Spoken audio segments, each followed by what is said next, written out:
I got a call from his friend. He said that he just left the police department and Alan had been shot. I said, is Alan dead? He said, yes. But when I called, I couldn't get through, first of all. So I jumped down, came downtown. I encountered the desk officer who looked us in our face, and tears were running. We're saying, is it true? We just want to know. We've gotten this call. He said, go over there and have a seat. We'll get to you later.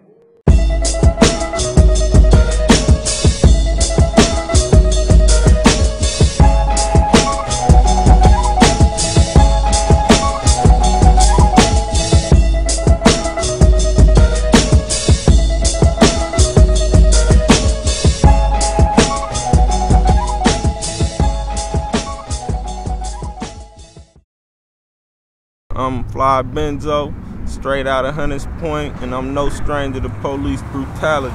We're here today to talk about Alan Blueford, who was killed in this very location by the Oakland Pigs.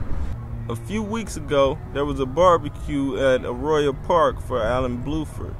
And let's get into what the people, what the family, and what the community had to say about the incident.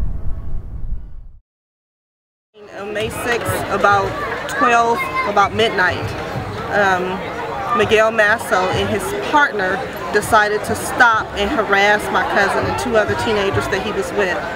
And during the time of harassment, Alan ran from the police officers. As a matter of fact, from what we know, they pulled up on them with their lights off and their guns out. And so my cousin ran. He ran about 4 blocks, and that was from 90th and Birch, around that area, to 92nd and Birch, where there was a party. There was a lot of people out there. So we only can assume that he thought that that was a safe place to stop, given that area can be very dark at night. And all that we know is that Miguel Masso shot him 3 times. A federal case has actually been filed. And so we know that he was shot while he was on the ground. We know that there was not a gun.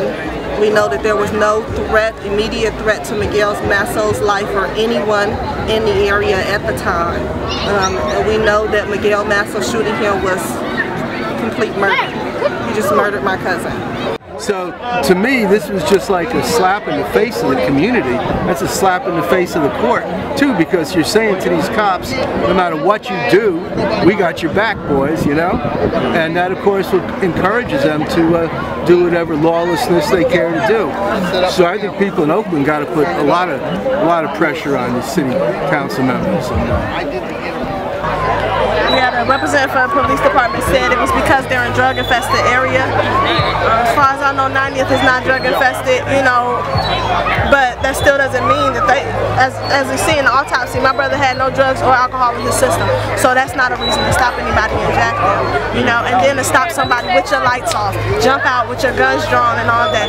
For what? Those are 3 teenagers, and then people say, why did he run? Because he got scared. There's nothing wrong with being scared. You jump out at me at midnight with your lights off, I'm scared too. I might run too. You know, that doesn't give you probable cause to shoot anybody or to kill anybody. That's not how it works.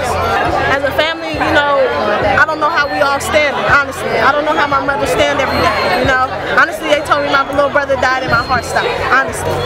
So, you know, we just got to get community support so now no other mother, no other sister, brother, family, nobody have to feel this pain because it's just ridiculous. And you know, it's sad to say, but in a few more months it's going to be another young black man. In a few more months it's going to, in the next year it's going to be another.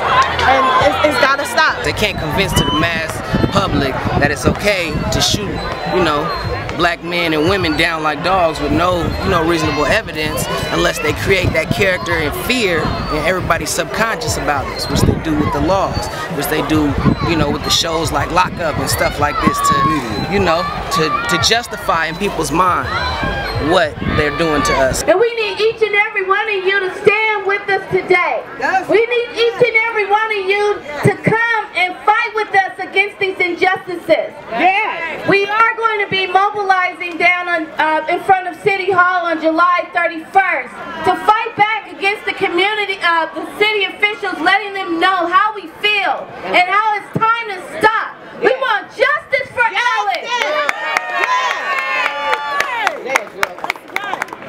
Now I have a special tribute to Alan today. His little cousin baby Yolanda, wrote a rap song that she's going to perform in Alan's honor. And we just like everybody to gather around and give our support. Because OPD will have to pay. Yep.